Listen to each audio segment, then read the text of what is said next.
इयत्ता चौथी, विषय मराठी, कविता 11वी, नाखवा दादा या कवितेचे संपूर्ण स्वाध्याय आपण पाहणार आहोत. प्रश्न पहिला, एका वाक्यात उत्तरे लिहा. या कवितेत कोण कोणाशी बोलत आहे? उत्तर, या कवितेत सोन्या नावाचा लहान मुलगा नाखवा दादाशी बोलत आहे. कवितेतील मुलाला नाखवा दादा कोणत्या नावाने हाक मारतो? उत्तर, कवितेतील मुलाला नाखवा दादा सोन्या या नावाने हाक मारतो. हिरव्या रानात कोण आहे? उत्तर, हिरव्या रानात शुभ्र ससे आहेत. पानापानांत कोण लपले आहे? उत्तर, पानापानात दवबिंदू लपले आहेत. मुलाला कशावर झोके घ्यायचे आहेत? उत्तर, मुलाला इंद्रकमानीवर झोके घ्यायचे आहेत. नाखवा दादा शेवटी मुलाला काय म्हणतो? उत्तर, नाखवा दादा शेवटी मुलाला म्हणतो की सोनसळ्या कवडशा नेऊन चालेल काय. प्रश्न दुसरा, जोड्या जुळवा. गट 1 सशांचे डोळे, 2 फुलपाखरांचे, 3 दवबिंदूचे.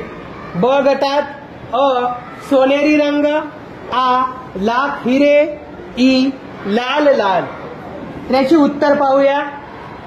1 सशांचे डोळे, उत्तर लाल लाल. 2 फुलपाखरांचे, उत्तर सोनेरी रंग. 3 दवबिंदूचे, उत्तर लाख हिरे. प्रश्न तिसरा, खालील ओळी वाचून चित्र काढा. फुलाफुलांत फुलपाखरे, फुलपाखरांचे सोनेरी रंग. तर तुम्हाला काय करायचंय? ओळी वाचायच्या आहेत.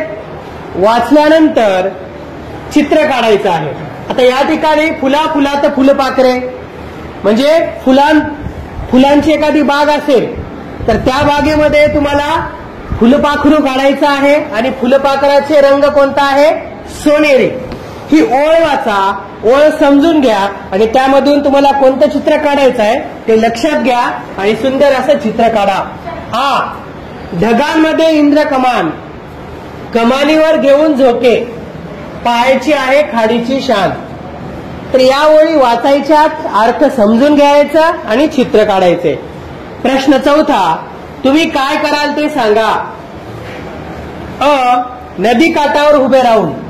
तर या प्रश्नांची उत्तरे सुद्धा तुम्हाला स्वतः लिहायची आहेत. नदी काठावर उभे राहून काय करणार ते लिहा.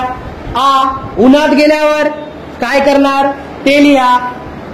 पावसात भिजल्यावर काय कराल लिहा. बागेतील फुले पाहिल्यावर, एकदम बागेतील फुले पाहिल्यानंतर तुम्हाला काय करावं वाटतं ते लिहा.